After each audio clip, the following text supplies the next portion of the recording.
So we will discuss numerical is from book H.C. Verma sir की book है.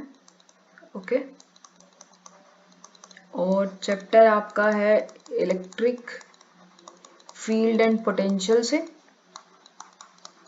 And और ये है शॉर्ट क्वेश्चन है आपका एक्सरसाइज का अनसोल्ड वहां से है. ठीक है, देखिए first two question are discussed in previous video. Watch that video. Okay, let's start.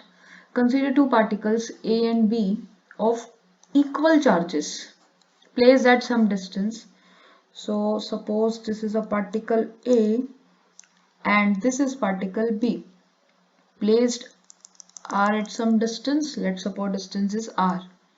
Both have equal charge. Suppose this is particle A have Q charge, particle B have also Q charge. Now particle A is slightly displaced.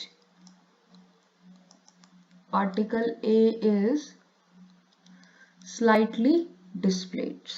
Okay, particle A is slightly displaced towards B. अब क्या किया गया, particle A को इस तरफ displace किया गया B की तरफ.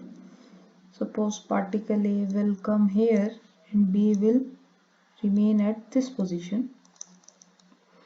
So distance will change, no? Yeah. Suppose now distance will be R dash and this is Q, this is Q.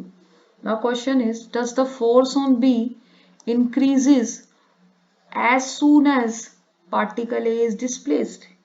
कह रहा है कि पार्टिकल A पहले यहाँ पर था, अब पार्टिकल A को डिस्प्लेस करके आप यहाँ पर ले आए, तो बताइए कि B पे जो फोर्स लग रहा होगा उस पर क्या इफेक्ट पड़ेगा, बढ़ेगा घटेगा?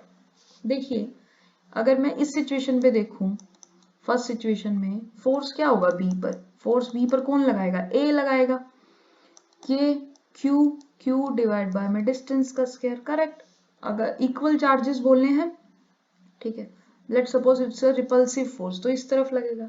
अब आपने डिस्टेंस को डिक्रीज कर दिया, जैसे ही आप इस डिस्टेंस को डिक्रीज करोगे फोर्स क्या होगा, बढ़ जाएगा. It's a inversely proportion. So force on B will increase.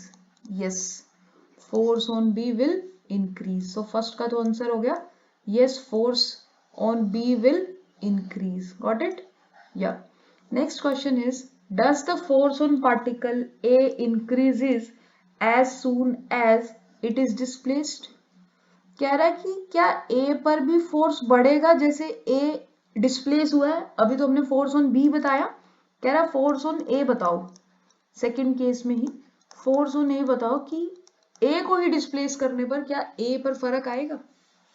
देखिए अगर मैं आपसे पूछूं इसी सिचुएशन पे फोर्स ऑन ए क्या होगा, इसी फर्स्ट केस में ही, इस फर्स्ट सिनेरियो में, K Q square upon R square. Same बनेगा नहीं बनेगा? Yes, equal and opposite force लगते हैं, सेम बनेगा. यही सेम बनेगा ना आपका फोर्स, बिल्कुल सेम बनेगा. So force on A will be same as force on B. Yes, so force on B increases, so force on A also increases. It's inversely proportional. So force on A will also increase. Simple. अरे यार दो charges हैं, Q Q ऐसे रखे हैं, कह रहे इसको पास में ले आए, ले आओ पास में, तो क्या इस पे फोर्स चेंज होगा? बिल्कुल होगा. क्या इस पे फोर्स चेंज होगा? बिल्कुल होगा. दोनों पास पास आ गए तो ज्यादा फोर्स लगेगा, दूर दूर होते तो कम फोर्स लगता. तो आंसर बोथ केसेस में yes, it will increase. Fine. Next question देखिए. नेक्स्ट क्वेश्चन क्या कह रहा है, नेक्स्ट क्वेश्चन कह रहा है आपको, नेक्स्ट क्वेश्चन देखिए.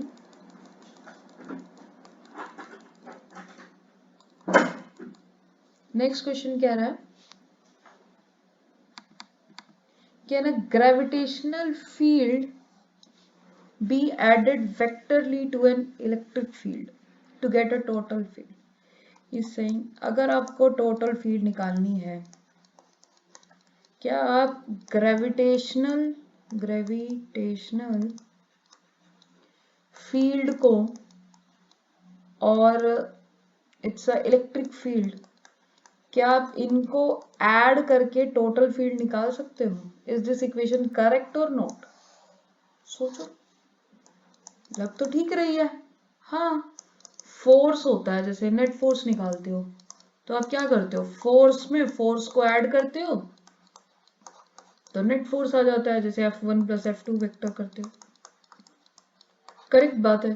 तो फील्ड में फील्ड को ऐड किया तो आना चाहिए आंसर, आना चाहिए ना? यस, आना तो चाहिए, पर आंसर है नहीं ऐड कर सकते। क्यों? देखिए, जब आप फोर्स को फोर्स में ऐड कर रहे हो तो इसकी डायमेंशन क्या है या यूनिट क्या है, न्यूटन लिखते हो। इसकी क्या लिखते हो आप, यूनिट, सॉरी न्यूटन लिखते हो, इसकी भी यूनिट। करेक्ट।